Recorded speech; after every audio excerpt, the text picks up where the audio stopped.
Hey guys, welcome to the Haworth Music Podcast. Another Wednesday. What's up, everybody? Another podcast. Big GH is here. Hey everyone, how you doing? What's going on, G? Yo, I'm looking across the table at Stephen Holmes, who's joined us today. So What's welcome, Steve doing here? Welcome, What's Steve. You invited me. What? Yeah. Great to have you on here, Steve. Thanks for coming in. That's all right. As Sam would call you, Homie G. Yeah, It's a name he likes. Yeah. He likes a lot. He likes to be called that. Yeah. And No. if you ever run into him, you make sure you drop that. He loves it. But it's great having you on here, Steve. You've got a podcast of your own, mate. Yeah, it's somewhat neglected at the moment, but yeah. You had the big Phil Haworth on there about a year or two ago. That was very cool, actually, because I think I work with young people who get themselves in trouble with the law, and the approach I take is about mentoring. Yeah. And I think one of the things that was so applicable about it is Phil saw that as so much a part of his business model, but nobody had ever said to him, hey, you're mentoring young men. Yeah. No one had ever actually... With staff, mostly. I don't think anyone had actually said to him, hey, you're quite good at this. Yeah. And so he was pretty humble about it and that, but it was kind of this cool discussion about, like, the technique that I'd seen him do that without I don't think he'd ever actually thought that's what I'm doing. Yeah. Well, but I guess as a teacher, he started at Campbelltown High. They had a milk run, him and my mum, back in the day. Yeah, I heard that one. They bought a milk run, and he worked at a milk run when he was in high school, and so when I think he was in probably sort of early 20s, him and my mum bought a milk run, and he worked out, and he had some young guys working for him then, so he had like a little business, and in between beekeeping. And then he did beekeeping and things like that, all these random things. Here's a question about bees? No, specifically about Phil. Okay. When was the last time you guys saw him in the overalls? Because I think that was a feture of the meteoric rise that cannot be underestimated. He tried to force it on everyone at one point. He thought when we finally took the giant leap. I'd be like, we took the giant leap, like 10 years into Haworth to maybe get uniforms. Yeah. And Phil really liked the idea of everyone getting overalls. Got shut down. Just overalls. Overalls. Just overalls, nothing underneath. You need to make this place sexier. I think you could kind of do that hip-hop film clip thing where Totally. I don't want no scrubs. That's it. Yeah. No, but he still gets in them these days. He still does a lot of repair work. I have not seen him in the overalls in some time. I'm sure he still gets into them at home when he's doing his repairs. Yeah. Does repairs from home now, so he doesn't have to... I feel like, that is a feature that... So he doesn't have to mentor as much. But the reason we wanted to get you on here, Steve, is because you're a gear nut, and you love your gear, you love your vintage gear. You've got your own recording studio, and you've been part of the Haworth kind of journey from the start. You used to come to our place in Oxley Avenue, Kyma Downs, back in the day. And so... Can I tell you the story of that? Yes. Tell me a tale. It's a little bit sad in some ways, but... don't tell that. No, don't tell it, Steve. It's too early to be sad. Move on. Go ahead. Just dead air. I really like forcing you guys into dead air. I'm happy to be here in dead air. Oh, really? Okay. Yeah. Glenn looks a little anxious when I do it. I have a habit of filling awkward silences. I'll eyeball you all day long. Yeah. I don't remember whether it was before or after I lived overseas, so I can't say which year. I think it was in the late 90s. Where's overseas? I used to live in South Africa. South Africa? Yeah, in the 90s. It was pretty wild. That's a heavy place to live. It was at the time, Yeah. I was single. Yeah. And I didn't have anything for anybody to rob. South Africa, though. Well, that's kind of another story for another podcast, right? That's a curious place to go and live overseas. Ben Ramsey calls me up. I think it was Friday night. And he says, you come pick us up tomorrow morning. So it must have been before he had his license. So it must have been mid-90s. And he says, come pick us up. I'll take you to my mate's dad's place. He sells guitars and, And so I'm like, really? Sounds shifty. It does sound very dodgy, particularly if you knew Ben was an adorably kind of naive dude. Anyway, so he takes me to the old shop. What are we calling it at Oxley Avenue? The garage. We call it the garage days. Garage days. And so I started, and we got there like, early-ish on a Saturday morning, and I got some strings, and I started, chatted, and you were like, hi. Glenn was just like... Little Glenn running around. Oh, little. Mid-teenager? I don't know, like, I would have been probably 15, 16. Yeah. That's not that little. Oh, no, and your voice broke when you were like 3.5, didn't it?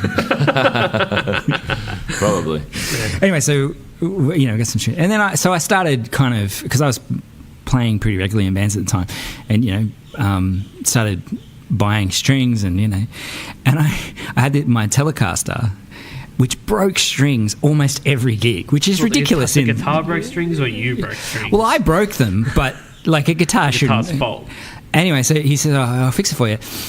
And one of the first things you had in the paper was you, and he's holding my custom telly, like it's a handmade guitar. And he'd fixed it and he put a really awesome bridge on it. It hasn't broken a string since. Yeah, right. It's like to that point where you're like, wow, there's actually rust on my fingers. Maybe I need some new strings. Yeah, okay. Doesn't actually break them anymore. Yeah. And eventually over the course of a couple of years, you kind of rebuilt the whole thing. But it was that thing of like, you go up there and you chat and that has been a part of my routine as a musician and as a person for 20 years. Yeah. Going to the Haworths wherever you were. Yeah.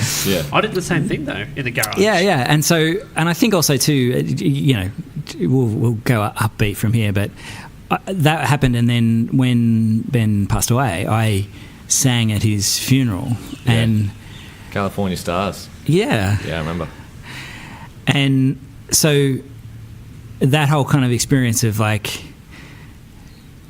this music stuff which was just fun and kind of, and I've always played at church, but there was something different about that. And I don't know, I think like the community of musicians thing, that idea that you could actually connect with people on a lasting level over a period of time because of music. Yeah. I think your dad got that. Yeah. And I got that. And so we kind of, ever since then. And, I don't remember other things. Like your dad would call me up and say, hey, I've got this Rickenbacker. I've never seen one like this before. You should come in and have a look first.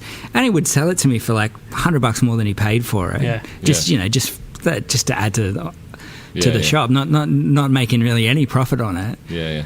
Because he just saw, the second he saw it, he knew that it would be. Yeah. And then Homie G's gonna love this. And then other things like I remember you guys would call me up at work and say, we've got this pedal in here. Do you know what? And I didn't realize how much of a gear nerd I was until your local Stephen guitar Holmes shop starts calling you up to ask, what is this? What should we charge people for? Just, I don't know, lots. Yeah, lots. Yeah. Yeah, more than that. I don't know. So you've been part of the experience from the early days, Steve. Yeah, and I think also too, like, I don't understand online. Like, I know that people have credit cards. Yeah. But when you guys started to grow and grow and grow, and there would be like more guitars each time I was there, I'm like, what are you doing? Why is this? We sell guitars to people, and there's this system where all the computers are linked up, and you can intranet. Yeah, it's like a web of. And it's worldwide. It is. But I always remember you, Steve, as the guy who would come in for a chat, and you're always good at a bit of banter. You always like a bit of banter. You come in, a bit of banter with the staff. I always like pushing the envelope, particularly when there's new staff. I think we've had to shut the door to them off a few times just to push the envelope as far as it'll go. Yeah. I mean, I think also too, the thing about a guitar shop in particular is, ideally, I have this theory that you don't really choose musical instruments, they choose you. It will be come on, I was trying to do Dead Air again, and you guys... It will be like you walk in and you see something and you go, Struth, that's got to be mine. Yeah. Or I've got to be its. I don't know how it works. So at the moment, my almost exclusively the amp that I'm playing is that snakeskin Fender Champ 12 that was in and nobody else is really going to buy that. Anything Snake Skin's going to be. I think also too, it's like a real challenge because you're like, I play at church. Yeah, it's 10 o'clock on a Sunday morning. That's a lot of like swagger to try and muster at 10. It's a lot. It's a lot to kind of like get to that level of sort of Vince Neil. You don't know who these people are. You know, hair rock people. Yeah. Let's talk about your gear, Steve. So, what's your go-to guitar at the moment? What's your go-to amp? That's the Fender Snakeskin Champ.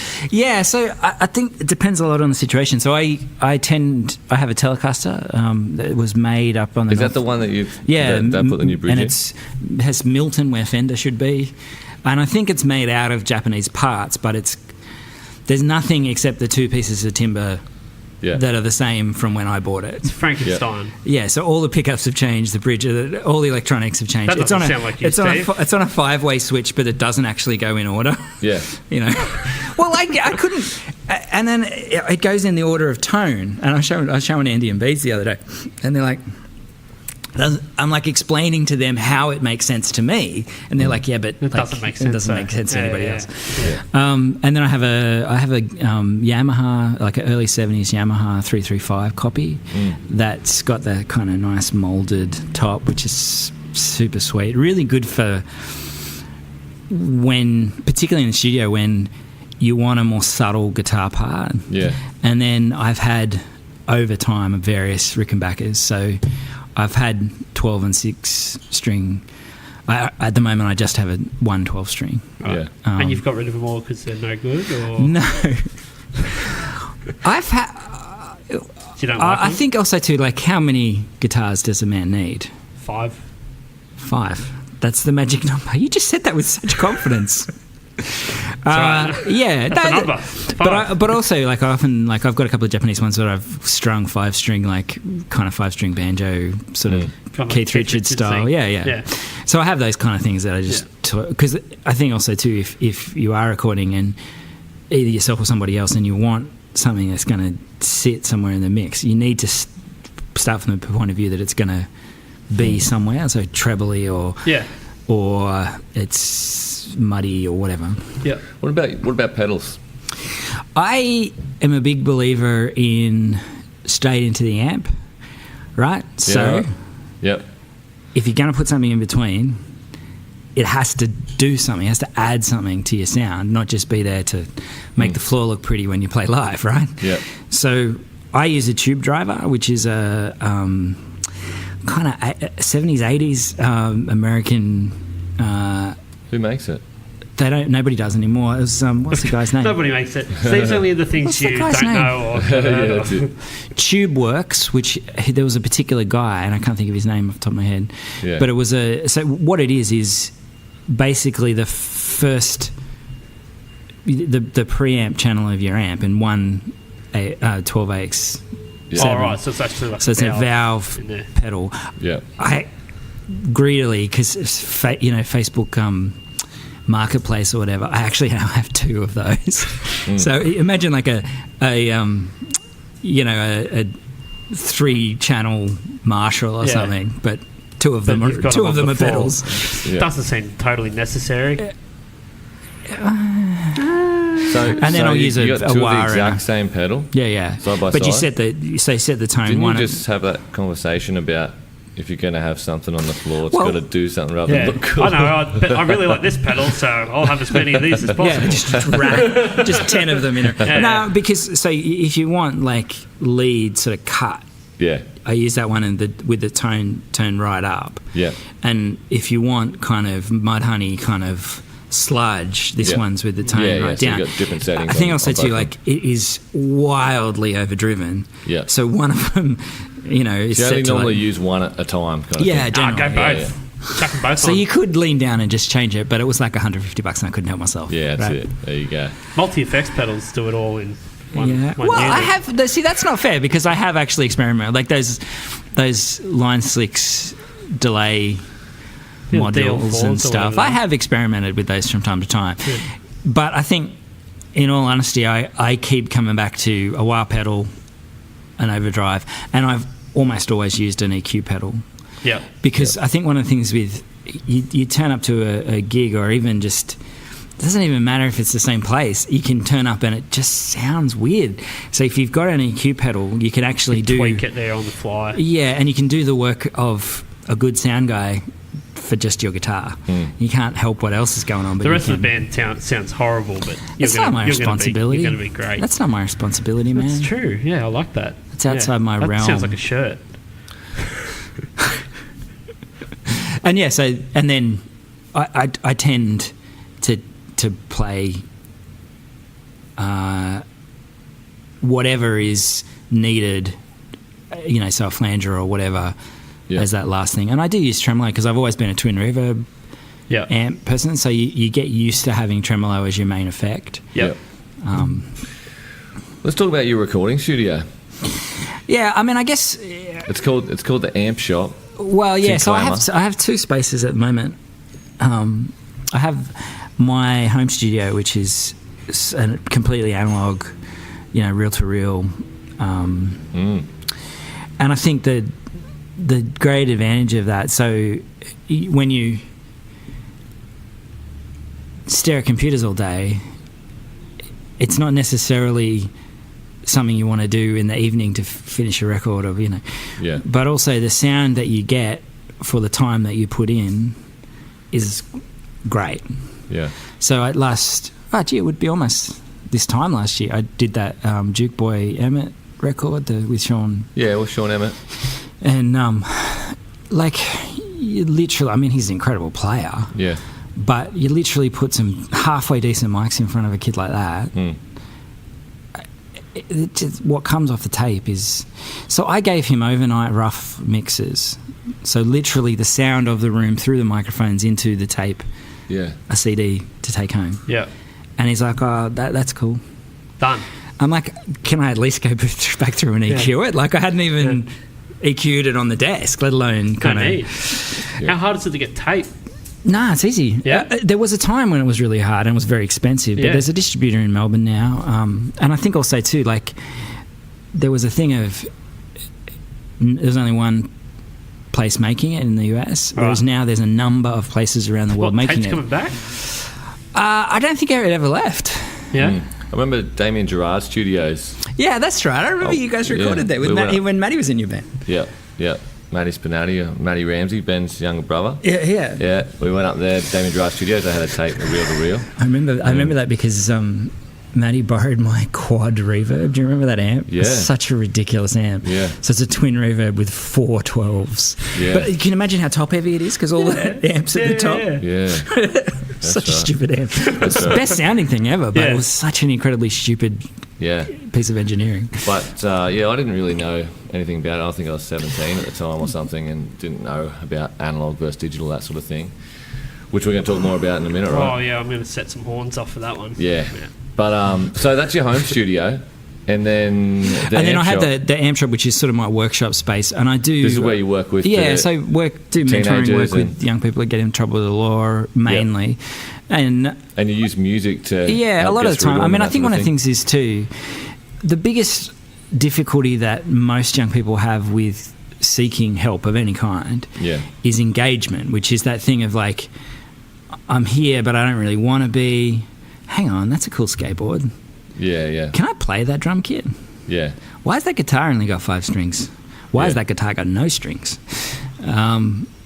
See, that thing of kind of working through that initial, I don't want to be here. Yeah. Music is so good at that. Yeah, you find something in common, and so, if I'm listening to Run the Jewels when they arrive... Yeah. Not that, I mean, the young people, it's all Eminem and... Yeah, you get your cool baseball hat on and chains and that on and just get your skateboard out. Do you wear a big clock? I do wear a big clock. See, I think but I get it. But music is, like we start off the podcast, it helps to bring a connection between people. I think also, too, the biggest thing, without getting into, the theory of recovery from trauma, which is is the main work that I do. Yeah. The problem with particularly childhood trauma is the way that it shapes the brain is that the the passages to I'm getting out of here, I'm going to fight you, and I'm going to shut down, fight, flight, or freeze. They're so thick because they've just had that experience so many times. It's like that's their main thing. Yeah. But what music does by opening up other kind of avenues in their brain is it creates an openness that wouldn't otherwise be there. So I've had conversations with young people whilst they're literally sitting behind a drum kit, where there's a drum kit, and maybe I've got a guitar around mine. Yeah. The conversation that happens is so much more powerful because it started as a conversation with me bashing away on my guitar and then bashing away on the drums, and now it's an actual conversation. Yeah. And I mean, that's what being in a band is, right? It's not necessarily, most of us don't think of it that way because it's doing it either for fun or, well, really just that, because nobody makes any money from it, right? Yeah. And so it's like that's the start of a conversation that becomes useful in that person's life. And then a lot of the guys that I've worked with for a long period of time, it's not, one of the great things is trying to get them to lay down some rhymes. Like I use Reason a lot because you can just create like hip hop beats so easily, and then create, and I've heard young people talk in detail about their situation with a degree of kind of like, they really know what's going on, that we would never have happened outside of that. Yeah, that's it. Yeah, and I've seen that too with Wollongong Flexible Learning Centre. There's some, some kids there, and Shawnee Snyder was working with them for a while, and I remember he brought them into the shop, and we had a bit of a jam, and a couple of them doing some freestyle kind of rap stuff, and just stuff comes out, like their experience, and that kind of creative expression is so good for young people who have been through some tough times, or who are going through some tough times. I remember when I was younger, just writing a song, if you had a tough experience, writing a song about it, or it's an experience of competence. But there is actually a specific, you can see it on an MRI scan, makes your brain work differently. Well, pretty much the whole Trample band, Chips, was just you writing angry songs. Teen angst. Of course. That teen angst, But I think one of the things is, like you say, teen angst, but it's also about, well, how can I say something to the world? Because nobody's listening to me when I just walk up and say it, right? Yeah. So how do I say it in a way that it gets heard? It's also the whole thing of like standing in your bedroom screaming at a wall is a bit strange, but in front of a microphone screaming your ass off is totally legit. Totally legit, man. It's not as full on to hear someone rap about something that it is to have them just tell you straight up about something, is it? And I think also too, like particularly we're talking in terms of our own experience, but for young people who have had very traumatic, their story is here. Sorry, it's this podcast and I'm making a hand gesture. It's so close to their face. It's like I can't see past it. Yeah. And just to create that little bit of difference or diffusion, and sort of say, and it's not when they say it, it's when they hear it back. Yeah. You hear it back and you go, that's part of my story, not it's right in front of me and holding me back. It's like it creates that tiny bit of distance. And I mean, I didn't discover this stuff. This is, people have been doing this for a long time. But I guess the thing that I really value about it is that there is a group of young people in our culture which are incredibly disillusioned, and music is a way to actually connect with them and kind of bring them back into. And so you probably don't know this, but I often bring clients into the shop, into Haworth. I do. Yeah. I've seen you because I also think like it's that thing about like a safe, so sappy, like a cool place where you can say something a bit wacky and people will either just we've said laugh. Some pretty wacky stuff. Yes. But it's like, it's cool because it's like, well, it's just Haworth, right? You can just say that. Yeah, that's it. Yep, for sure, man. But and how do these kids get referred to you? What sort of So most of my stuff is fee for service. So it's either docs or disability services, or people who work for docs or disability services. Yeah, it's changing a bit now with the National Disability Insurance stuff. Yeah, but I think also too that I have been doing this work on and off for different organisations. Yeah. When I finished my master's degree, I kind of, in criminology, I knew that that doesn't really fit. There's not like a department of criminology, right? Right. So I knew I needed to find my own space to do it. Yeah. Yeah. What is criminology? It's sort of the sociology of the law. Yeah. I like to think it's like CSI. It's exactly nothing like that. Yeah. I don't know if you've seen that the ad for it on blue lights and sunglasses. Well, you know, there's the ad for open universities, and it says criminology, and says dusting for fingerprints on the thing. Yeah. It's nothing to do with that. Forensic. Right. You could not possibly learn that. Yeah. Doing criminology. If you got 4 years into your degree and you're like, when do we do this fingerprints? They'd be like, nah, we don't ever do that. Damn it! I saw the ad. And nobody told me, man. Yeah. It's pretty crazy. It is crazy. I was unaware. You do kind of think there's so many, especially young people. You go through that your teen years, and there's normally a lot of well, I don't know. For me, it's like a lot of rage. Well, that's a specific biological reason for that. What happens is what happens if I hadn't have decided to play guitar and play in a band, and what if it happened that my best mate didn't turn out to be a wicked drummer who I could play with, and you kind of think. I would add something to that. What if you didn't have the skills to just be in a room with somebody else? Yeah. I don't have the skills.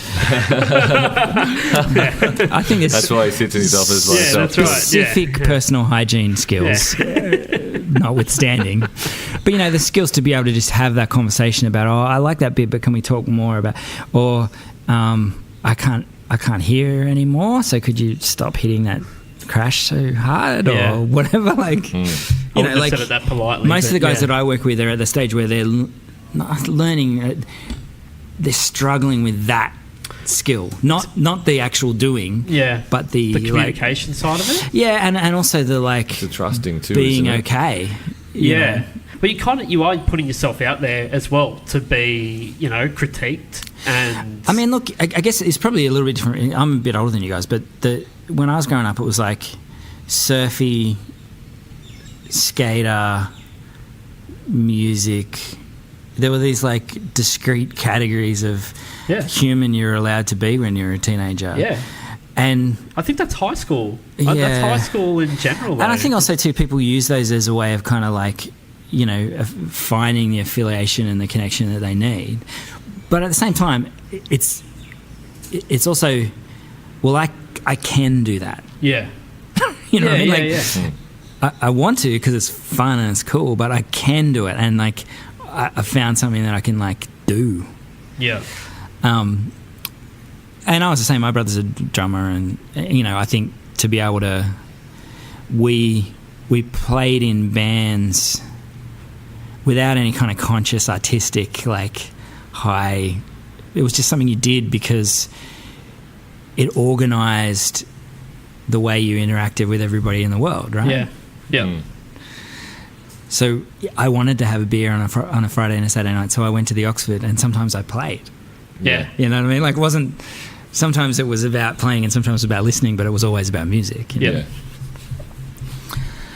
It's such a powerful thing in music to connect people and bring people together and get people to open up and trust. And I think that word trust comes up a fair bit with a lot of young people, being able to trust someone, and if they can find things in common with that person, this person actually likes some of the stuff I like, or this guy likes bashing the drums like I do, and then they can sort of open up and trust, because it's hard to get them to open up because so much of their life is about just fitting in, and when you fit in, you just talk about small talk, you talk about, and it's hard to break through that, because if they open up, it's so easy to get torn down at school, but they need to trust someone enough to open up that they're not going to get torn down for it. Yeah, and I think also too, there's for me, the biggest currency of that, or the language of that, was band T-shirts, right? Yeah. You like that band too? Yeah. Like, how do you tell? And so you'd see somebody walking around with a Sonic Youth T-shirt on, or a...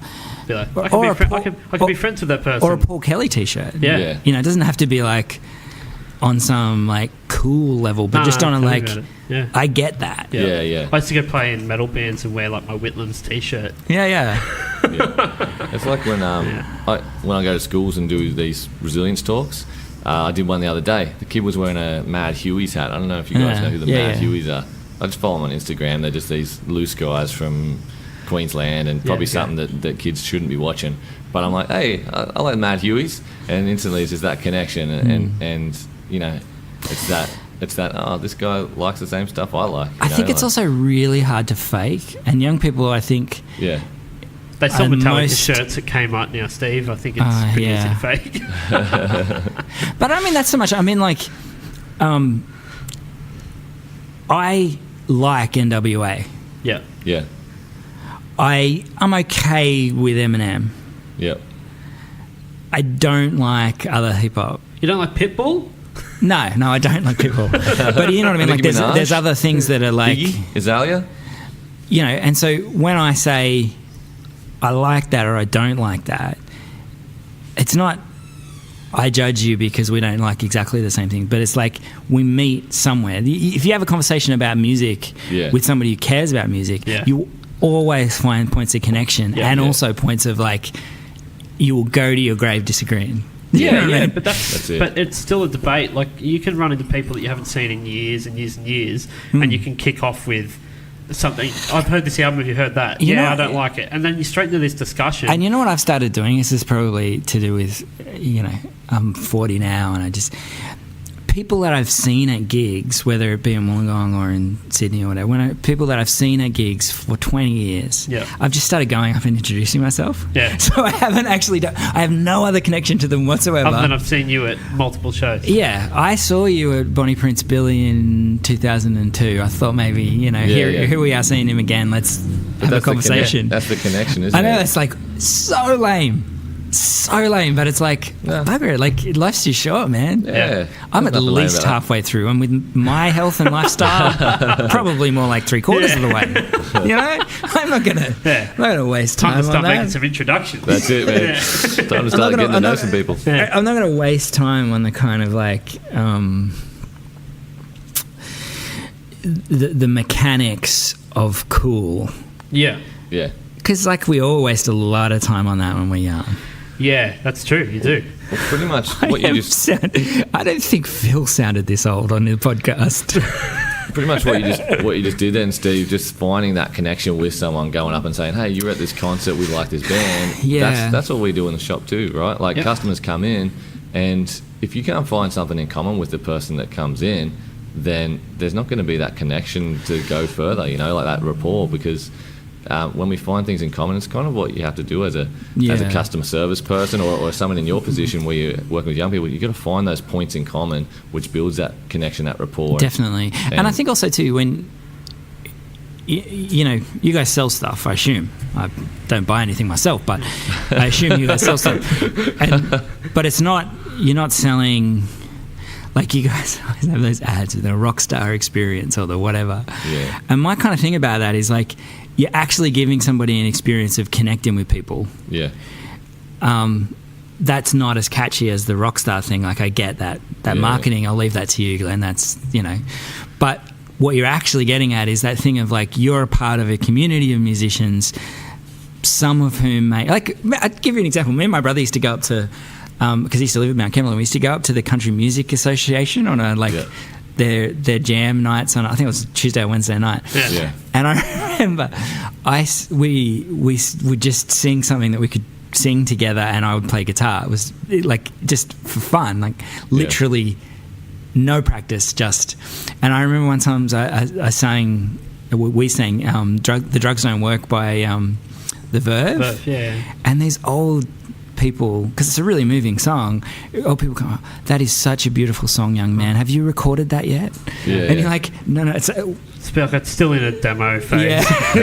It may have been on the radio every day for the last 5 years, but sure, no. Isn't that like it's such a beautiful FM thing? Though, not AM. Yeah. Well, it's have you been up there? It's hillbillies country, man. Yep. But you know what I mean? Like that thing my of dad like used to play at the Mount Campbell pub. Oh, of course, yeah. Like every couple of Sundays with his I think that's the bluegrass thing, band. and that's that thing of where you. It's not actually about necessarily like cool music. Yeah. It's about meeting on that kind of human level. Yeah. Yeah. Totally. Well, that's when you do find, the age barriers sort of disappear. All those other sort of things do when you've got that in common. It doesn't matter if you're 15. If you're into Johnny Cash, you're gonna get along with whoever's into Johnny Cash. And also too, like I think a lot of the time it's that conversation about like, wow, you saw that person in live in such and such, or you. It's still a blow. It's a blow with my stepdad when he's like, I saw AC/DC play. When I was, he lived in Coonabarabra. He came and lived with his sister in Sydney when he was 14. Yeah. And would just go down to where Paddy's Market is now. And he's like, I saw AC/DC play there. Yeah. And you're just going like, what? Like, and I mean, I think one of the things is hilariously funny is like I have conversations like that now. I know. And I'm on the other end of it. So I'll be like, yeah, I saw Jeff Buckley in 94, or what? I saw Sonic Youth in whatever, or my girlfriend bought me tickets to that Nirvana tour, but I was too afraid to ask my parents because they didn't really approve of her, and so I never saw Nirvana. Oh, what? That's devastating. Dude. Yeah. Nirvana sucked though. Well, I think it's one of those things. It's like, you don't know. You don't know what you don't know at the time, right? That's true. Yeah. Are we going to get into debate chips? Or are we going to go straight to? No, because I think we've covered a lot there. I'm just going to play some beautiful music. Nice.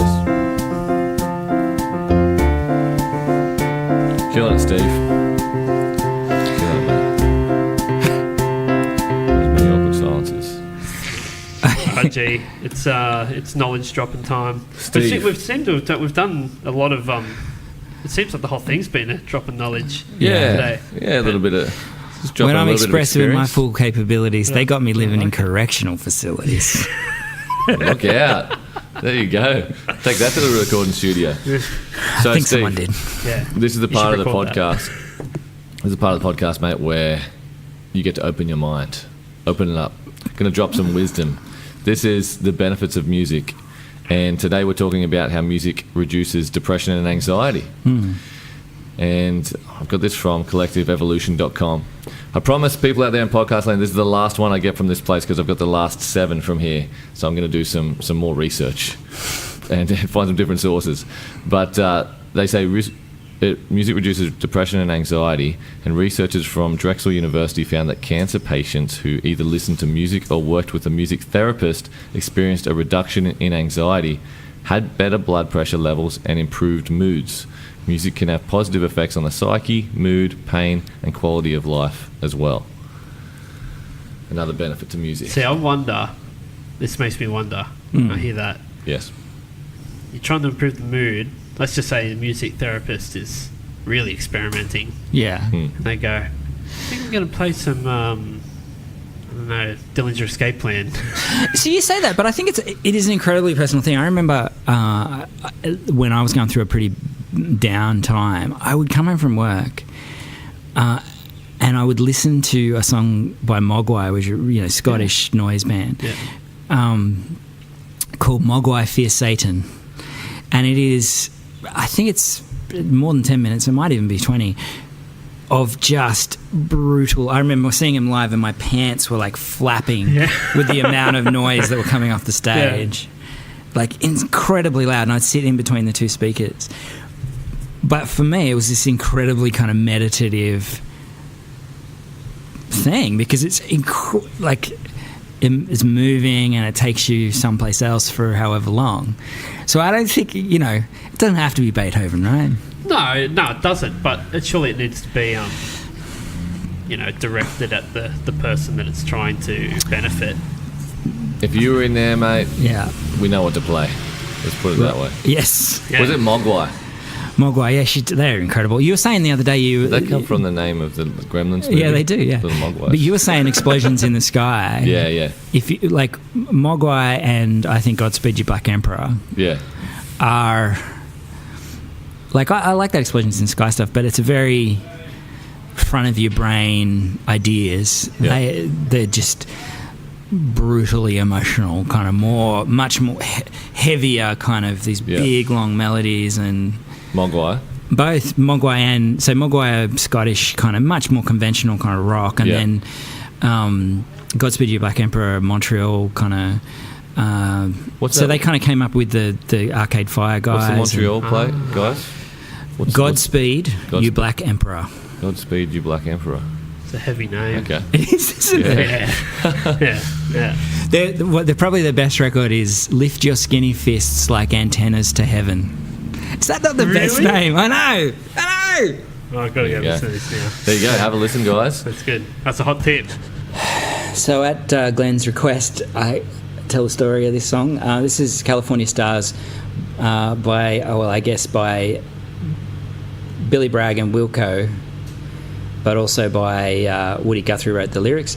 The story goes that Woody Guthrie was in hospital in New York, upstate, and he told Bob Dylan, who would visit him, that he could have a box of old lyrics of Woody Guthrie's. And so Bob Dylan gets the bus or the train out there, and he goes trudging through the swamp near Mermaid Avenue, which was where Woody Guthrie's family were living. And he gets there and he knocks on the door, and he's like wet and cold, New York winter. And there's a babysitter, and then the younger Guthrie kids, including Arlo Guthrie, who's also quite a famous folk singer in his own right.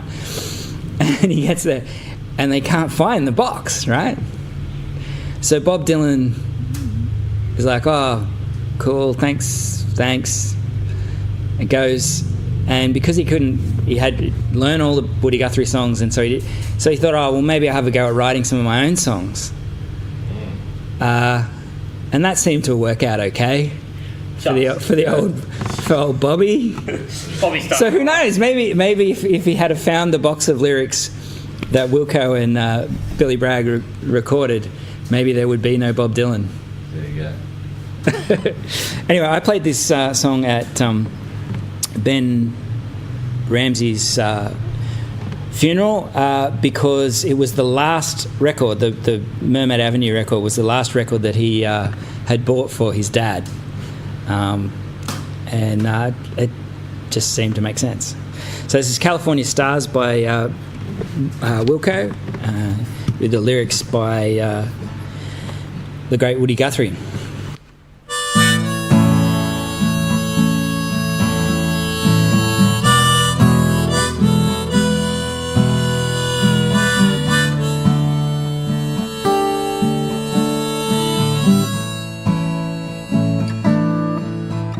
I'd like to rest my heavy head tonight on a bed of California stars. I'd like to lay my weary bones tonight on a bed of California stars. I'd love to feel your hand touching mine and tell me why I must keep working on. Yes, I'd give my life to lay my head tonight on a bed of California stars.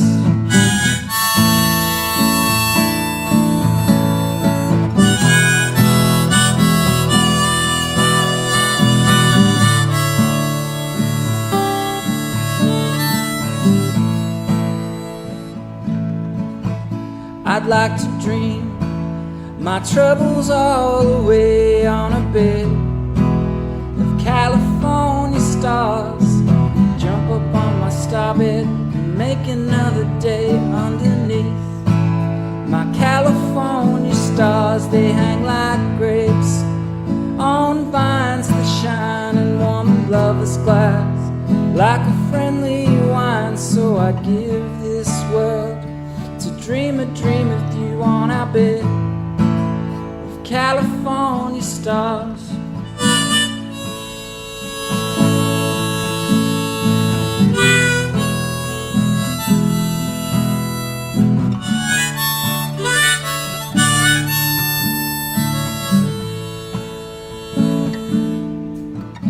I'd like to rest my heavy head tonight on a bed of California stars. I'd like to lay my weary bones tonight on a bed of California stars. Yoo-hoo! Yeah, me G. Not by me. Stop calling me that. All right, well, thanks for listening this week. Yes. And make sure you jump on iTunes, subscribe, leave us a 5-star review. Not 4, not 3, It's very bossy. not 2 That's or how 1. Chibs rolls, man. What about like people's feelings I and don't that? care about your feelings. I want 5 stars. I said, So I've just totally destroyed everything we've spoken about in this podcast with that sentence. Play you some soothing music. Yeah. But If they made it this far, then you should leave us 5 stars. So, just get on that. And if you've got Android, you hate Apple, Steve Jobs is your enemy, you can get on the Podbean app. yes. Yeah. Thanks so much for listening, guys. Thanks so much to Steve Holmes for joining us. Thanks, Steve. Check out the Amp Shop in Kiama. That's the Amp Shop in Kiama. We're talking over warehouse noises here. It's time to wrap this bad boy up. Thanks for listening, guys. All Talk right. to you soon. Catch ya.